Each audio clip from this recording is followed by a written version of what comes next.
after weeks of fighting between both sides. The truce will include the exchange of hostages and prisoners as well as aid to Gaza. Irish police and protesters clashed in Dublin after some protesters took to the streets to loot and burn vehicles in the city. Hungary reiterates its opposition to the inclusion of Ukraine into the European Union while it is currently at war with Russia. And China and 5 Southeast Asian countries has concluded its joint drills called the Aman Youyi.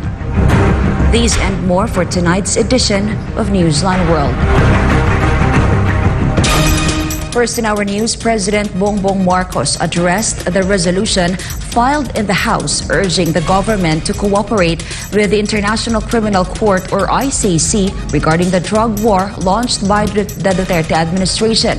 The president also shared his thoughts on the possibility of the Philippines rejoining the ICC. Meanwhile, former Chief Presidential Legal Counsel Attorney Salvador Panelo expressed his views on President Marcos' latest statement about the foreign court.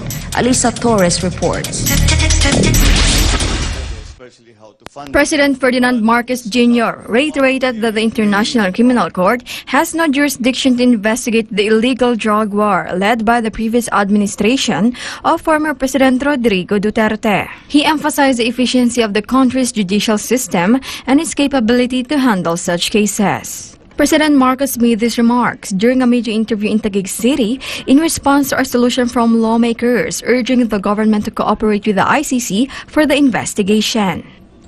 PBBM asserted that it is not appropriate for foreigners to dictate who the Philippines should investigate, arrest, or detain in relation to its police operations. He argued that Filipinos, specifically the Philippine National Police or PNP, the National Bureau of Investigation or NBI, and the Department of Justice or DOJ are fully capable of conducting such investigations. Simple lang para sa akin, simple lang naman yung issue yan eh. Hindi naman siguro tama na ang mga tigalabas, mga dayuhan, magsasabi sa atin kung sino iimbestigahan ng pulis natin, sinong aarestuhin ng pulis natin, sinong ikukulong ng pulis natin. Marcos has consistently stated that the Philippines will not cooperate with the ICC, especially since its withdrawal from the Rome Statute of years ago. Well, this is not unusual, but it's really a sense of the House resolution. And it's the sense they're just expressing or manifesting the sense of the House that perhaps it's time to allow or to cooperate with the ICC investigations. But as I have always said, there are still some problems in terms of jurisdiction and sovereignty. Regarding the possibility of the Philippines rejoining the ICC, President Marcos stated that they are studying the matter. There is also a question, should we return under the fold of the ICC? So that's again under study. So we'll just keep looking at it and see what our options are. Meanwhile, former Chief Presidential Legal Counsel Attorney Salvador Panelo expressed his views on President Marcos' recent statement regarding the ICC. Attorney Panelo stated that President Marcos' remarks aligns with the Constitution. He also stressed that the ICC has no jurisdiction in the Philippines since the country officially withdrew as a member. The former Chief Presidential Legal Counsel further described President Marcos' reference to studying the House resolution as a respectful and diplomatic response. He also said that the ICC's attempts to interfere in the internal affairs of the Philippines are not only an insult but also an attack on the country's sovereignty and territorial integrity. As the President is the chief architect of foreign policy, Attorney Panelo argued that the legislator should support the position of PBBM. Attorney Panelo cautioned that failure to do so would portray the legislator as being in conflict with the executive branch on the international stage. For God and my beloved Philippines, this has been Alisa Torres, SMNI News.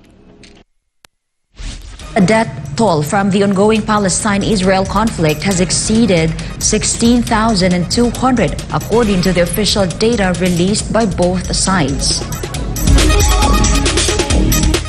Hamas media office said that 14,854 people in the Gaza Strip had been killed since the unprecedented attack on Israel on October 7. Ismail al-Sabwata, Director General of the Hamas media office, said that among the dead were 6,150 children and over 4,000 women, while more than 36,000 others were injured. On the Israeli side, government data show that around 1,200 people have lost their lives. After weeks of fierce fighting, finally the temporary ceasefire between Hamas and Israel entered into force in Gaza Strip and will continue for 4 days. Justina Zario will give us the details. Now that the 4-day ceasefire between Israel and Hamas is in effect, all military actions from Hamas's military wing, Al-Qassam, and the Israeli army in Gaza Strip should be suspended. However, there were still sounds of explosion from Beit Hanun, a Gazan city about 4 kilometers away before the humanitarian pause starts, according to the latest report by a China media group reporter from Sderot, the closest Israeli city to the Gaza Strip. The temporary truce includes Israeli aircraft halting their operations in southern Gaza and cease flying in northern Gaza for 6 hours daily. It includes the swap of Israeli hostages held in Gaza for Palestinians jailed in Israel.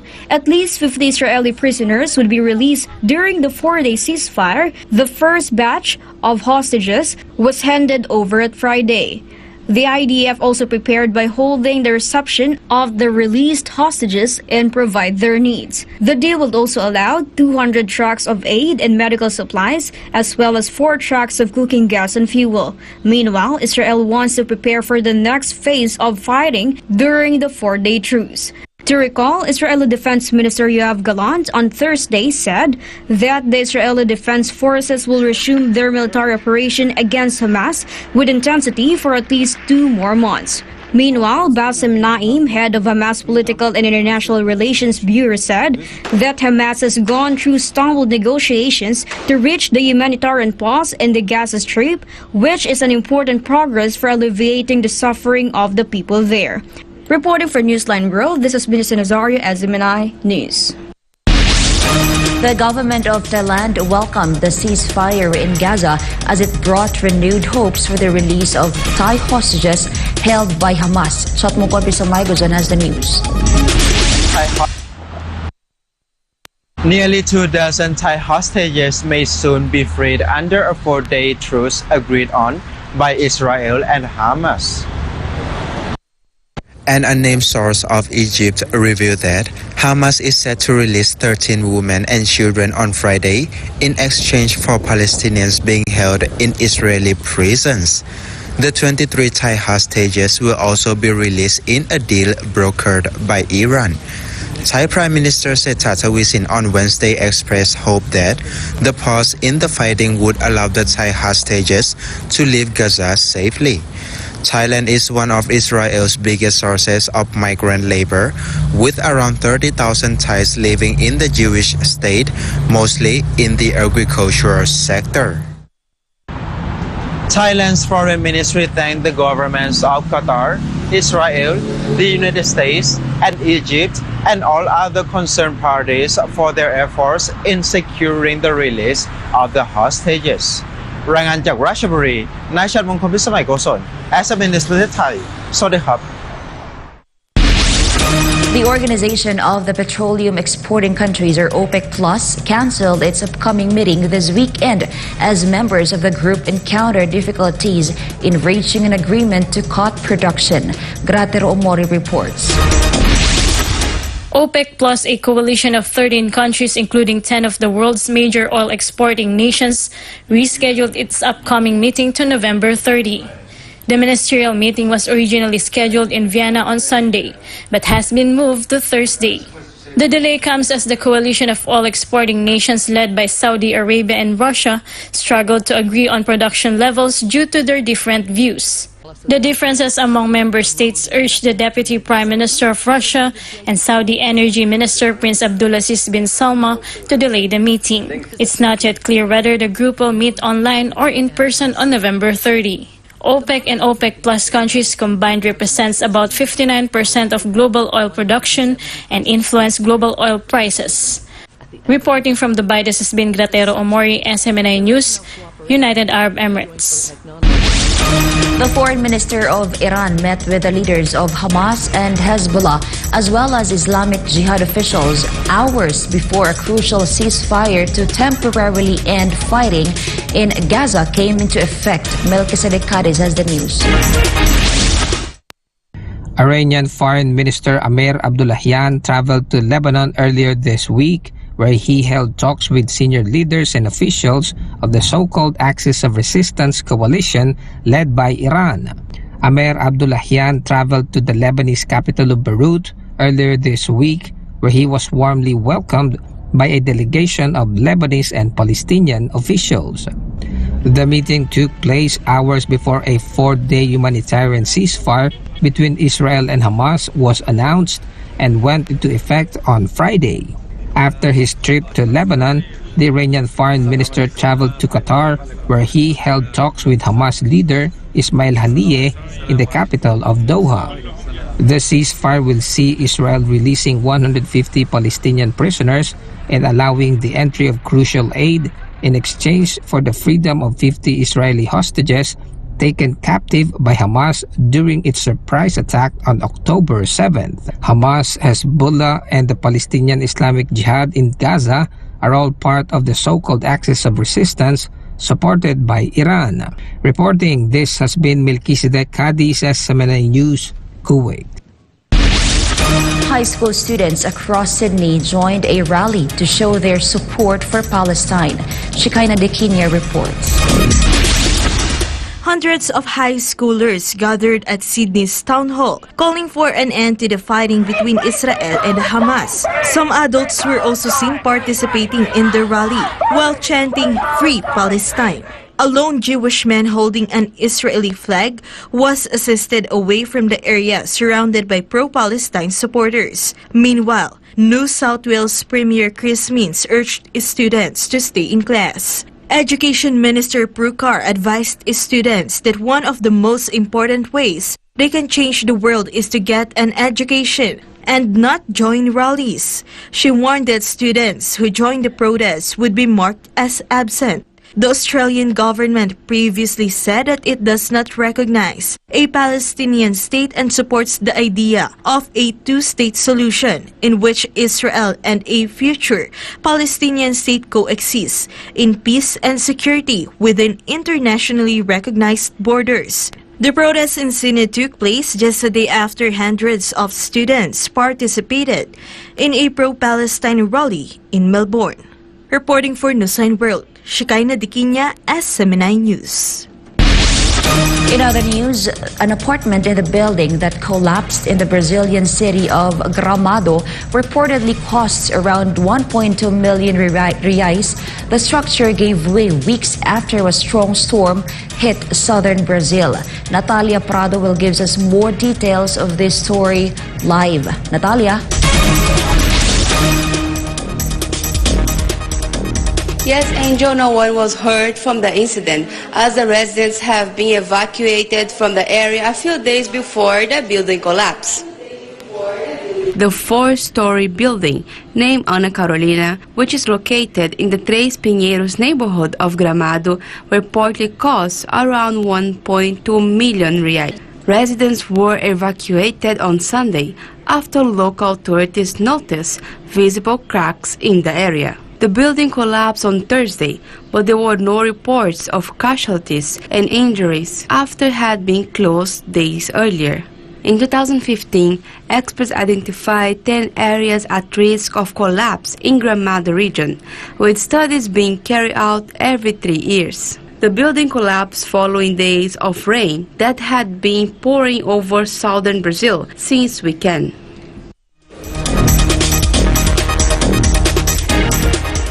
Angel's local officials are investigating the cause that collapsed after the discovery that was damaged. The building was not far from 10 identified risk area. Back to you, Angel. Thank you, Natalia Prado, for the details live in the newsroom. A delegation from Japan recently arrived in China for talks as bilateral ties between the two countries showed signs of improvement. Kyoko Hashimoto reports. Komeito, a small but influential coalition partner of Japan's ruling Liberal Democratic Party, has sent a delegation to Beijing to meet with China's top leadership team. Japan's Komeito Party was represented by the party's leader, Natsuo Yamaguchi, who met with Taichi, head of the powerful Secretariat of the Communist Party of China Central Committee. During their meeting, Tai relayed China's position on the issues such as Taiwan and Japan's discharge of nuclear-contaminated wastewater into the sea. For his part, Yamaguchi proposed upholding the bilateral ties between China and Japan and the commitment to resolve their differences. They also agreed to implement the important consensus reached by the leaders of the two countries. It can be remembered that Japanese Prime Minister Fumio Kishida and Chinese President Xi Jinping met at the sidelines of the Asia-Pacific Economic Cooperation Summit in San Francisco last week, where both leaders agreed to improve bilateral ties and deepen cooperation.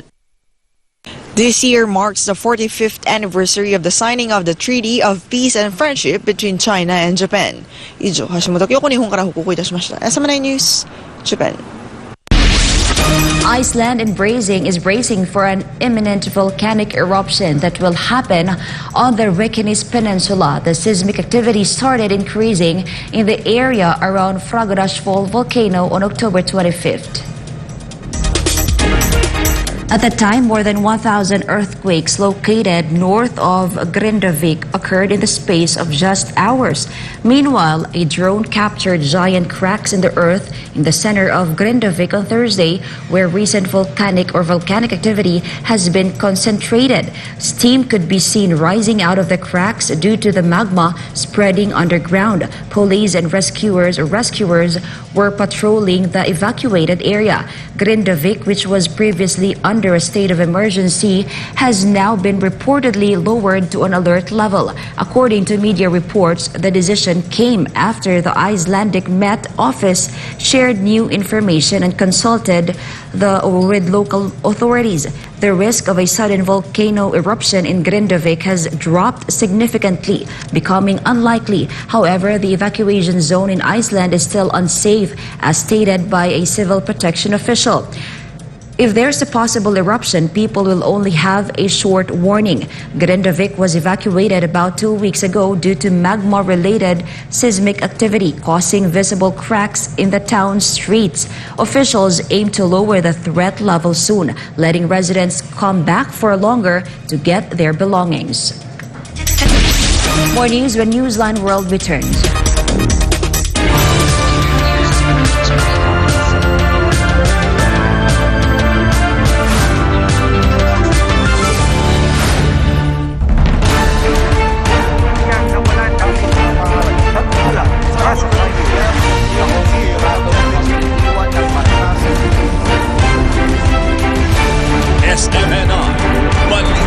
Totoo.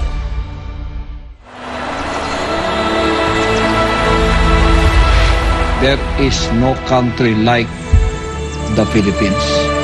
This is the most beautiful country in the world. Dapat lahat ng Pilipino magmahal sa Pilipinas. 365 days, 52 weeks, 8,760 hours, 24/7 uninterrupted service, all in the service of God and country. Indeed made a significant difference for the Philippines and the lives of every Filipino. But we will not stop here. This is just the beginning. We already have that image right now of SMNI, that SMNI is only standing for the truth. That SMNI and its credibility is inviolable. That SMNI and its integrity is not for sale. That is the image that SMNI right now, because credibility to us is more than ₱1 billion as long as our credibility stands. That we are telling only the truth. That's why the tagline of SMNI is truth that matters.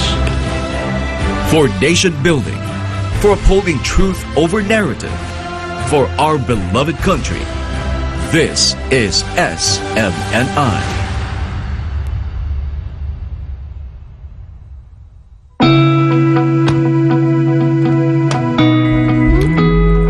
kung tatanungin, kahit saang aspeto, gusto ko garantisado.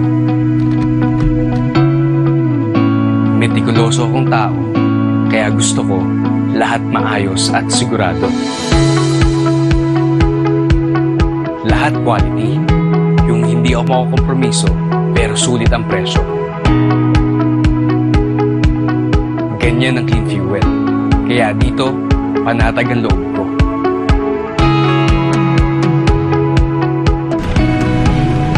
Magandang umaga po, sir. Full tank po. Full tank.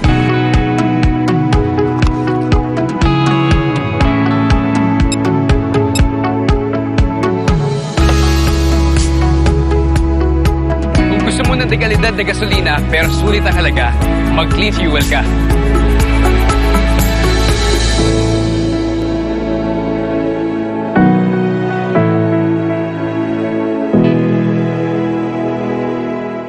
Kabayan! Oo, ikaw. Alam mo ba na you can win lots of prizes when you bring home a guest in the Philippines? The Department of Tourism brings you the Visita Be My Guest program. Joining is easy. 1. Sign up as a sponsor. You can do this via the official BBMG website. All Filipinos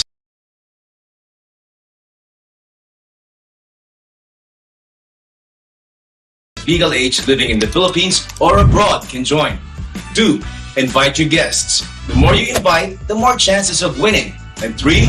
Travel to the Philippines and upload your proof of travel to complete the registration process and earn e-raffle tickets and the BBMG travel passport and privilege card that you can use to get discounts as you travel around our award-winning destinations in the Philippines. Join now and get a chance to win in any of the 3 raffle dates in 2023. So what are you waiting for? Come home and bring a guest to the Philippines. Sign up, invite friends and family, and travel to the world's leading beach and dive destination and the world's leading country destination for tourism, the Philippines. Visita Be My Guest in the Philippines.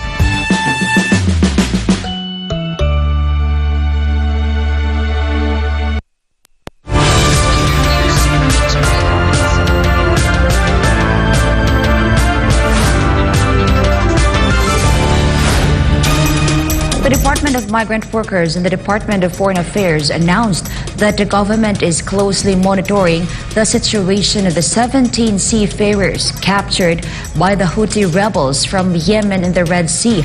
Meanwhile, the OFW party list condemned the hijacking of a cargo ship by Houthi rebels and for holding our seafarers hostage.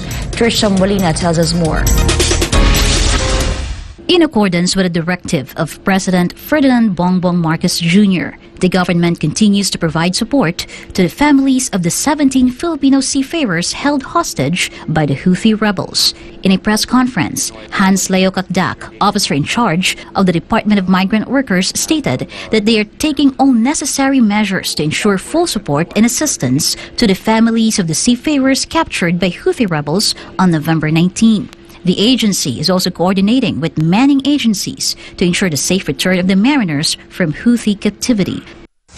Rest assured that we have talked to all of the families of the seafarers and assured them of the fullest government support and assistance. The Departments of Foreign Affairs and Migrant Workers are currently collaborating with other government agencies to facilitate the safe return of the 17 Filipino seafarers captured in the Red Sea. And we're talking to all governments who may be able to help us. This is not a case of ransom, no. It's a political thing, so it's going to take diplomacy. We'll do what we can. Senator Christopher Bongo, meanwhile, expressed concern over the hostage situation, acknowledging the challenges faced by seafarers working abroad. Kaya nga po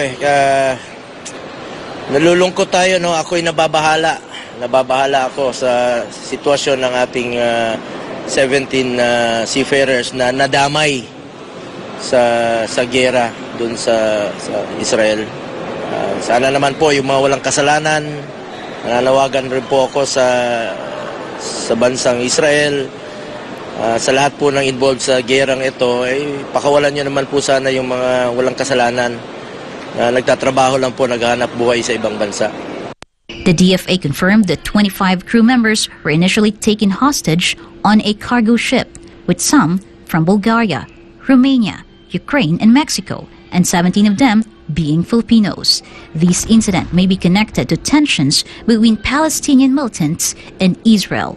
Meanwhile, the OFW party list and Kabayan party list vehemently condemned the hijacking of a cargo ship by Houthi rebels on November 19 in the Red Sea and the subsequent hostage-taking of 17 Filipino seafarers. OFW party list representative Marisa Magsino urged the DFA and DMW to engage with other countries to ensure the safety of the Filipino mariners. The OFW party list seeks peaceful resolution and calls for an inquiry into the events leading to the hostage-taking. Magsino emphasized that this incident highlights the dangers faced by seafarers in their work and called for support for the proposed Magna Carta for seafarers. For God and my beloved Philippines, Trisha Molina, SMNI News. Meanwhile, in response to queries of the World Health Organization, Chinese health authorities said they have not detected any unusual or novel pathogens and provided the requested data on an increase in respiratory illnesses in children. A CCTV report citing a spokesman of China's National Health Commission said that the latest surge of respiratory illnesses in China was caused by known pathogens. Spokesman Hu Changchang made the statement at a press conference in Beijing, citing data collected from China's disease surveillance and hospital systems. Hu said a teleconference with the World Health Organization was held on Thursday with the participation of Chinese health officials and experts from the National Health Commission, the National Administration of Disease Control and Prevention, the Chinese Center for Disease Control and Prevention, and the National Center for Children's Health.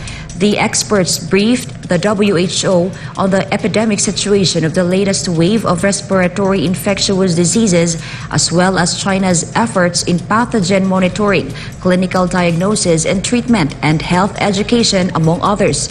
Despite the reassurances, the WHO said it is closely monitoring the situation and has officially requested more information.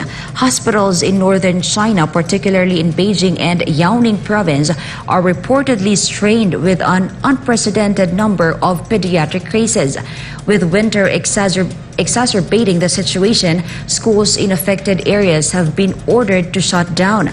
The WHO advised Chinese residents to take preventive measures, including vaccination against influenza, COVID-19, and other respiratory pathogens. Additionally, residents are urged to maintain distance from the unwell, stay home when possible, get tested, and wear masks as needed. Hungary is against the inclusion of Ukraine into the European Union during wartime. According to its foreign minister, it is high time for Russia and Ukraine to hold peace talks. Carlo de la Peña has the news. In an exclusive interview with China's Central Television, or CCTV, Hungarian Minister of Foreign Affairs and Trade Peter Szijjártó said the global attention on the Russia-Ukraine conflict has shifted due to the war in the Gaza Strip. He also stressed that now is a perfect time for Moscow and Kiev to hold peace talks to prevent more casualties and destruction. I do believe that it's higher time than ever for peace in the region finally. Everybody should understand that as long as the war is going on, people are dying, destruction is taking place, and we don't want more people to die. We don't want more destruction to take place. And the only way to prevent more people dying, to prevent more destruction taking place, is stopping the war, is peace. Now, peace will not come without peace talks. So therefore, this would be high time for the parties of the war to sit around the same table. There are different views within the Hungarian government when talking about Ukraine's EU membership. But Szijjártó said that the inclusion of a warring party will further raise the tension and bring the EU into an escalating war, and a country at war has too many uncertainties and problems that cannot be assessed, said Szijjártó. The European Union should extend peace and should not include war. And we have the feeling that now inclusion of Ukraine would mean inclusion of the war as well. On the other hand, it's absolutely absurd that we should make judgment about forward progress of Ukraine on EU-related matters while the country is at war. I mean, how could you assess the rule of law situation, the situation regarding freedom of speech, the situation regarding the operation of the judiciary branch, there are no elections taking place, and so on and so forth. So it's absurd that we should make a judgment about such kind of issues during war. It can be noted that EU member Hungary has refused to send weapons or legal aid to Ukraine. The country insists that it is focused on finding a peaceful resolution to the hostilities. To recall, on November 19th, Siharto criticized what he called as the European political elite for being out of touch with reality when it comes to the Russia-Ukraine conflict, and for believing that arms shipments can bring peace. Reporting, this has been Carlo de la Peña, SMNI News. Violent clashes in Dublin, Ireland ensued after a stabbing incident resulting in a bus being set ablaze, public transportation suspension, and a large police deployment. Ruth Hamilton has the details. Violent clashes between the Irish police and protesters occurred in the central part of Dublin due to a stabbing incident in the capital earlier in the day, which left 3 children and 2 adults injured. The clashes came after a man in his 50s were detained by police after he allegedly stabbed several people in the Parnell Square in the city's center. Authorities have not revealed the nationality of the suspect. Meanwhile, about 50 anti-immigrant protesters intensified the situation, breaking through police barriers and setting a bus on fire. Additional reports include smashed windows at a Holiday Inn, a McDonald's, and looting at a Foot Locker. Public transport was halted after a train was reportedly set on fire, and 400 officers were deployed to restore order. The Irish police also arrested 34 individuals and 32 were charged to court. Meanwhile, as a result of the violence in Dublin, authorities said that 7 vehicles were damaged by fire, including 3 buses, 1 Luas tram, 11 Garda vehicles were extensively damaged, 13 properties were attacked and substantially damaged, and a number of guards were injured. Irish Garda Commissioner Drew Harris attributed the violence to a far-right faction. Order was restored in about between 8:30 and 9 o'clock as we deployed more resources. These are scenes that we have not seen in decades, but what is clear that people have been radicalized through social media, over the internet, and so you have a terrible event, and I don't want to lose focus on the terrible event in terms of the dreadful assault on the school children and their teacher. Like, that's a full investigation that's ongoing. There's also a full investigation now in respect of the disorder, and we have literally thousands of hours now of CCTV to trawl through. But many of these individuals, they are well known to us. They have criminal records. They've been in bother with us before, and we will go now through the long process of investigation and bringing them before the courts. In respect of the city centre, people will see a very heavy Garda presence throughout the city today. I would encourage them to come to their work and come and use the city. We can't allow the city to be given over to the thugs and to the looters and to the arsonists. This is Ruth Hamilton, SMNI News. The 10-day joint military drills between China and 5 Southeast Asian nations officially ended this week. Anissa de Guzman reports. A joint military exercise codenamed Aman Youyi 2023, also known as Peace and Friendship 2023, has concluded off the waters of China's Guangdong province. The multinational exercise was participated by more than 3,000 troops from China, Cambodia, Laos, Malaysia, Thailand, and Vietnam. The troops underwent multi-course training for a period of 10 days, which involved exploring new tactics in urban and maritime counter-terrorism, anti-piracy, and joint air defense, to name a few. The 10-day drill ran from November 13 to November 22. Laos, Vietnam, and Cambodia participated in the exercise for the first time. This was the first time the military exercise was held in China since it started in 2014. Disha Anissa de Guzman, Drangan Chakuntep Mahanakon, SMNI News, Pratatay, Sawadika. And before we end, may you be inspired with the message of the appointed Son of God.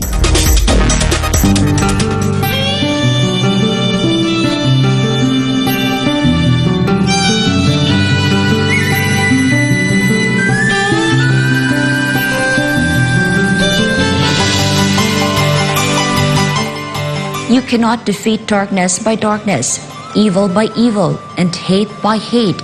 You can only defeat darkness by light, evil by good, and hate by love.